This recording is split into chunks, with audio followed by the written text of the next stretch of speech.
Boom, we're back, and we have a very interesting and fun role today as we have Zach on the left with the Goku rash guard, and then we have Tornado Joe, the Powerlifter, with the very sporadic looking rash guard. Both of these wipeouts have improving their game quite a bit, so it's nice to see all the progress they made compared to past videos. Joe hit a quick ankle pick on Zach and already seated him on his butt, however he lets him stand back up so he can beat him up with some more wrestling. The number one way to score takedowns when you're wrestling is you need to keep the other guy moving. If they're standing still, they're going to be like a rock and extremely hard and heavy to move.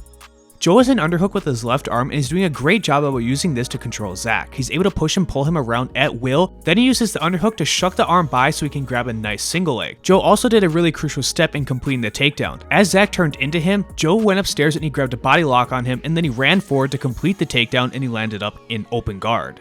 Zach knows that Joe works a lot of pelvic thrusts, so he wants to get out of this bottom position as fast as he can, and he's doing that by trying to look for an underhook with his left arm. Joe, having more than one day of jiu-jitsu experience, however, understands that he needs to pummel to prevent Zach from getting this underhook. He's also going to start to turn Zach to his side because he's looking to pass this guard. A great way to stop your opponent from moving so you can pass their guard is to work the cradle. Joe locks his hands up with a gable grip, and then he walks around the guard, and he's also pulling Zach into him. By pulling him in, he's able to scoop the leg and then dump him right into mount. Nice work by Joe, and those are some smooth transitions. But Zach's not going to sit in bottom mount for too long. He's immediately pushing against the hips of Joe because he needs to get to some sort of guard so he doesn't get crushed by those tree trunks from Joe. As Zach finally starts to make some progress, Joe does a really crucial adjustment. He's using the bonus head control with his left arm, and by doing this, he can push Zach back down to the mat. It's extremely important that we can always establish that control whenever allowed. Joe is starting to crush Zach with the cradle just like from before, so here's the trick. You need to start to off-balance their hips. If Zach could turn to his left and then back to his right really quickly, Joe's going to have to recenter his hips, and during those motions, it'll give Zach an escape out of here. Now, while these two are battling for positions, let's do my question of the day. And my question today is,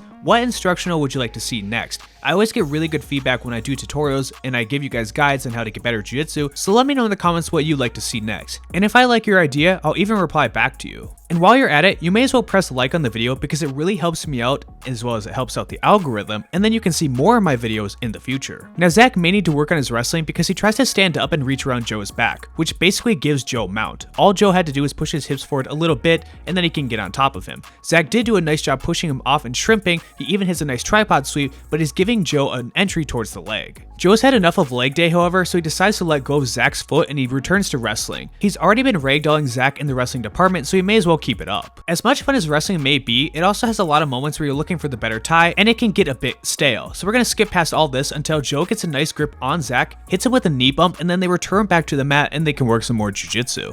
Unfortunately for Joe, they land in the closed guard, and closed guard is one of my least favorite positions to be in because you don't get to move around too much, but the most important thing you can do is take your time. You want to establish good control over their grips, and you also want to be posturing up. The more you can control your posture and not let them be pulling on your neck, the more success you're going to have in this position. It's also not super fun to be on bottom in the closed guard because they're constantly pushing their hips forward. If they can crowd your hips, then you're not going to be able to set up any submission attempts. Zach finally opens his guard, and as he does this, he's trying to kick Joe away. Joe is looking to control Zach's left ankle, but it's going to be hard to do because Zach is kicking ferociously all over the place looking for any kind of sweep that he can establish. Zach returns the favor, however, he grabs Joe's left ankle and then he kicks him over to the side. Joe still has a pretty strong base, so he's able to stay on top of Zach for the time being, but then Zach makes a big blunder. He has the ankle control, but he doesn't control enough of the leg. So Joe decides he's going to push him right into dope mount, pass out of it, and then go into side control. This is looking a little bit more unfortunate for Zach from this position, but he's been doing pretty well so far with a lot of shrimping, and let's hope he can keep it up.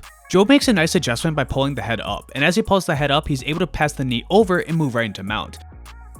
Joe decides he wants to attack the arm, but as he does this, he doesn't keep a strong base, so Zach's able to bump him, goes out the back door, and somehow he avoids this triangle even though he definitely set himself up to get choked out.